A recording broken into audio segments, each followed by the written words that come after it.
আমার লাইফে চ্যালেঞ্জটা সবসময় নিতে পছন্দ করি। চ্যালেঞ্জ নেই, কোচিং করার এক্সপিরিয়েন্সটা আছে, সেটার সঙ্গে এখন হেড কোচ হিসেবে হয়তো রোলটা ডিফারেন্ট হবে। আমি আসলে বিদেশি কারো কোচিং ফিলোসফি বা দর্শন না, আমি মনে করি যে আমার নিজস্ব একটা ফিলোসফি থাকবে। এই দুজনে একজন হবে, এটা আপনি নিশ্চিতভাবে ধরে নিতে পারেন। শান্তর কিছু ইন্টারন্যাশনাল শিডিউলও থাকতে পারে, সেই বিষয়টাও মাথায় রাখতে হবে। ওখানে আসলে বড় নাম, কত টানা চ্যাম্পিয়নশিপ আমরা দেখেছি তাদের।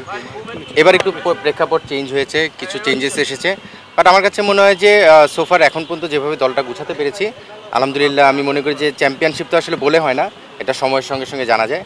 বাট আমার বিশ্বাস যে চ্যাম্পিয়ন হওয়ার মতো যেই ধরনের প্লেয়ার দরকার, সেই চ্যাম্পিয়ন প্লেয়াররা এই দলে আছে। এবং চ্যালেঞ্জ তো থাকবে আসলে, প্রেক্ষাপট চেঞ্জ হওয়ার পর অনেক কিছুতে আমরা চেঞ্জ দেখছি। তো সেই জায়গা থেকে আবহানির একটা চ্যালেঞ্জ ছিল, নতুনভাবে ম্যানেজমেন্ট গঠন হয়েছে, নতুনভাবে টিম গঠন হয়েছে, সো সেই জায়গা থেকে চ্যালেঞ্জ থাকবে। বাট আমি আসলে আমার লাইফে চ্যালেঞ্জটা সবসময় নিতে পছন্দ করি। চ্যালেঞ্জ নেই, এবং সেই চ্যালেঞ্জটা সময়ের সঙ্গে সঙ্গে দেখা যাবে যে আসলে কীভাবে জয় করতে পারি। রিটেন বলতে আমাদের গত বছরের 2 ক্যাপ্টেন আছে, শান্ত এবং মোসাদ্দেক, দুজন আছে, আফিফ আছে, Rakibul left arm spinner Rakibul আছে। আসলে আমি নামগুলো যদি ইন্ডিভিজুয়াল বলি অনেকগুলো নামই বলা যাবে, বাট গতবার কী ছিল সেটা নিয়ে আমি খুব বেশি চিন্তা করতে চাই না। আমি স্বাভাবিকভাবেই আসার পরে ম্যানেজমেন্টের সঙ্গে বসেছি, ক্যাপ্টেনদের সঙ্গে বসে তারপরে একটা টিম দাঁড় করানোর চেষ্টা করেছি। নতুন কিছু প্লেয়ারও আছে, যে পারভেজ ইমন, মোহাম্মদ মিথুন, তার সঙ্গে নাহিদ রানা আছে, রিপন মণ্ডল, মৃত্যুঞ্জয়, মাহফুজ রাব্বি আপকামিং প্লেয়ার। এইভাবে করে ন্যাশনাল টিম বলবো না আমি, স্বাভাবিকভাবে এবার বাজেটের একটা ইস্যু ছিল, বাট তারপর চেষ্টা করেছি আমাদের কম্বিনেশনটা সাজানোর জন্য কীভাবে দাঁড় করানো যায়। হয়তো হেভি প্লেয়ারের নাম কিছু রয়েছে, বাট আমাদের মিক্সিংটা রয়েছে, এবং আমরা যখন বেস্ট 11টা করবো সেভাবে বেস্ট কম্বিনেশনটা দাঁড় করানোর চেষ্টা করেছি।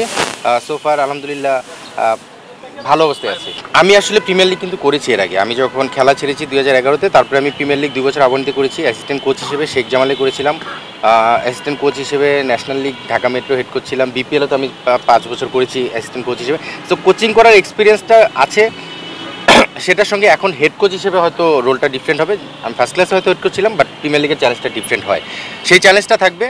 বাট টিমে আমার সিনিয়র প্লেয়ার রয়েছে, বাংলাদেশ টিমের ক্যাপ্টেন রয়েছে, তো আমি নিশ্চিতভাবে তাদের সঙ্গে যখন আমি এই প্ল্যানগুলো করব, কাজটা অনেক সহজ হবে। বাট আমি অগ্রিম আসলে এখনই কিছু বলতে পারছি না, বাট টিম কম্বিনেশন আমার কাছে মনে হয় আমার ক্যাপ্টেন থাকাতে, মোসাদ্দেকও আবহানির ক্যাপ্টেন্সি করে, সো 2 ক্যাপ্টেন থাকাতে আমার মনে হয় যে সেই জায়গাটায় আমার কাজটা অনেক সহজ হবে। আর এবার বিপিএলের রানার্স আপ টিমের ক্যাপ্টেন মিথুনও আছে, সো নিশ্চিতভাবে আমাদের ওই জায়গাটায় তাদের ক্যাপ্টেনদের ফিডব্যাক পেলে আমার কোচিং করার কাজটা অনেক সহজ হবে। আমি ওইভাবে কোনো কোচের দর্শন ফলো করি বা কোচকে ফলো করি সেটা বলবো না, বাট আমাদের দেশি কোচদের মধ্যে স্বাভাবিকভাবেই সুজন ভাই, সালাউদ্দিন ভাই, সোহেল ভাই, এনারা খুব ভালো কাজ করছেন। ফাহিম স্যার খুব ভালো মোটিভেশন করেন, ইমরান স্যার রয়েছেন। সো আমাদের দেশি কোচদের এনাদের আন্ডারে আমি কিন্তু অনেক সময় নিজে প্লেয়ার হিসেবে ছিলাম, কোচিংও করেছি তাদের সঙ্গে থেকে।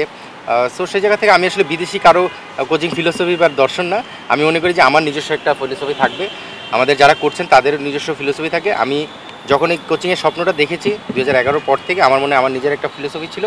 সময়ের সঙ্গে সঙ্গে সেটাতে একটা ব্রেক করেছিল সিলেক্টর হওয়ার কারণে 9 বছর, বাট আবার সেখানে ফিরে এসেছি আমার জায়গা থেকে, আমার ফিলোসফি এবং আমার নিজস্বভাবে আমি কোচিং করার চেষ্টা করব।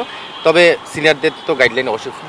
বিদেশি ক্রিকেটার থাকলে কম্পিটিটিভ হতো কিনা জানি না, তবে এটা আমি শিওর, বিদেশি ক্রিকেটার থাকলে আমাদের অনেক প্লেয়াররা না নিজেদের পারফর্ম করার সুযোগটা পায় না। আমাদের কিন্তু এখন বিদেশি যেই মানের প্লেয়ার আসতো, আমি গত কয়েক বছর দেখেছি, সেই মানের প্লেয়ারের চেয়ে আমাদের দেশি প্লেয়াররা কোয়ালিটি আসলে খারাপ না। এবং এবার কিন্তু আপনারা দেখবেন আমাদের ম্যাক্সিমাম ন্যাশনাল টিমের প্লেয়াররা কিন্তু অ্যাভেলেবেল থাকবে পুরো লিগ জুড়ে ম্যাক্সিমাম সময়টুকু।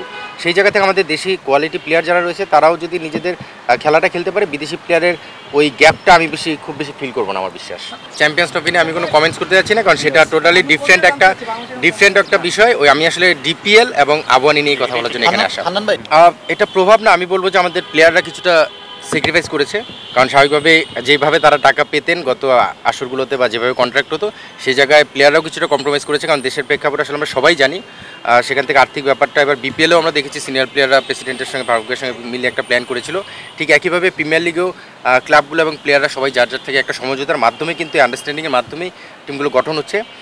সেখানে আমি আসলে সবাইকে ধন্যবাদ দিব যে আসলে প্লেয়ার পাশাপাশি ক্লাবগুলো যে এই অবস্থায় কিন্তু অনেক ক্লাব ব্যাকফুটে চলে যাওয়া আবার ফিরে এসেছে তাদের জায়গা থেকে বেস্ট টিম করার জন্য। সো কিছুটা তো আর্থিক সমস্যা ছিল, বাট সবার সহযোগিতায় সেটা সুন্দরভাবে কাভার করা গেছে। না, স্বাভাবিক, আপনি যদি কাগজে কলমে নামগুলো এখন আমরা সোফার সবাই জানি, এবং স্বাভাবিকভাবে আমি আবহানিতে কাজটা গোছানো যখন শুরু করি, অন্য টিমের সঙ্গে আমার কমিউনিকেশন হয়েছে, প্লেয়ারদের সঙ্গে কথা হয়েছে, বেশ কিছু ভালো টিম রয়েছে। আপনি যদি মোহামেডান বলেন, রূপগঞ্জ, প্রাইম ব্যাংক, শেখ জামাল যেটা এখন ধানমন্ডি ক্লাব, আমাদের আবহানি, এই 5টা টিমের পাশাপাশি অগ্রণী ব্যাংকেও বেশ কিছু প্লেয়ার গিয়েছে আমি জানি। এই 6টা টিমের নাম কাগজে কলমে হয়তো আপনি সামনের দিকে উঠিয়ে আনতে পারবেন, বাট দিন শেষে সবাই কিভাবে খেলছে, ওই জায়গায় তাদের টিম পারফরমেন্সটা কেমন হচ্ছে সেগুলো বিষয় থাকে। অগ্রণী ব্যাংক এর আগে আমরা দেখেছি ভালো টিম করেও হয়তো সার্ভাইভ করতে পারেনি, আর বাকি যে টিমগুলো এগুলো আসলে বড় টিম কিন্তু সবসময় করে, এরা সবসময় সুপার লিগ খেলেই থাকে। তো সেই জায়গা থেকে টিম ব্যালেন্সিংয়ের জায়গা থেকে আসলে দিন শেষে মাঠে কে কেমন খেলে, আপনি যখন এই যে টিমগুলোর নাম বললাম এই টিমগুলো যদি 11 জন সাজান তখন দেখবেন যে কোনো দল কিন্তু যে কোনো দলকে হারাতে পারে। তো সেই জায়গায় ওই দিনের খেলায় কে কাকে হারাবে এটা বলা কঠিন, বাট কাগজে কলমে বেসিক্যালি 4-5টা দল রয়েছে যাদের নাম আলাদাভাবে আপনি সামনে নিয়ে আসতে পারবেন। এই সিদ্ধান্তটা আমরা আসলে এখনও পুরোপুরি ডিসাইড করিনি, কারণ আপনি লাস্ট ইয়ার দেখবেন শান্তও করেছে, মোসাদ্দেকও করেছে। তো প্রাথমিকভাবে কিছু আলোচনা আমার সঙ্গে হয়েছে ম্যানেজমেন্টের, এবং দুজনের সঙ্গে কথা হয়েছে। আমরা টিম করার ক্ষেত্রে এই দুজনকে মিলেই প্ল্যান করে টিমটা করেছি। ক্যাপ্টেন্সির বিষয়টা নিশ্চিতভাবেই আরেকটু সময় যাওয়ার সঙ্গে সঙ্গে আমরা এটা প্ল্যান করব, বাট এই দুজনে একজন হবে এটা আপনি নিশ্চিতভাবেই ধরে নিতে পারেন। শান্তর কিছু ইন্টারন্যাশনাল শিডিউলও থাকতে পারে, সেই বিষয়টাও মাথায় রাখতে হবে। তো সেই জায়গা থেকে আমরা আসলে ম্যানেজমেন্টের সঙ্গে ডিসাইড করে তারপরে এটা অফিসিয়ালি ডিক্লেয়ার করবো। অবশ্যই করেছে, এবং আসলে এই দুজন না, আপনি আবাহনের আরও বেশ কিছু নাম হয়তো বলতে পারবেন, তারাও অনেকদিন যাবত আবাহনের সঙ্গে ছিল, খেলছে, কিন্তু বাজেটের এই স্বল্পতার কারণেই কিন্তু আলটিমেটলি অনেককে কম্প্রোমাইজ করতে হয়েছে, মানে আমাদের ছাড়তে হয়েছে। আপনি সেই নামগুলো যদি দেখেন, লিটন বিজয় হতে পারে, নাইম শেখ হতে পারে, এরাও কিন্তু অনেকদিন যাবত এখানে খেলছে, ইভেন তাসকিন। সো সেখান থেকে বাজেটের যখন একটা কাটাছেড়ার বিষয় আসছে তখন দেখা গেছে যে আসলে কে কার সঙ্গে কীভাবে অ্যাডজাস্ট করবে। তো সেখানে শান্ত মোসাদ্দেক কম্প্রোমাইজ করেছে, বাকিরাও কম্প্রোমাইজের জায়গা থেকে সরে আসার চেষ্টা করেছে, কিন্তু টিম কম্বিনেশন সাজাতে যে ওই বাজেটে কিছুটা অ্যাডজাস্ট করতে হয়েছে। বাট আমি সেটাই বলছিলাম যে আসলে অনেকে আমাদের প্লেয়ারদেরকেও থ্যাঙ্কস দিতে হবে, তারা সেখানে সেই লয়ালিটি বা আপনি যদি বলেন তাদের যেই মানে টিমের প্রতি একটা ফিলিংস বা ভালোবাসা সেই জায়গাটা এখানে শো করেছেন।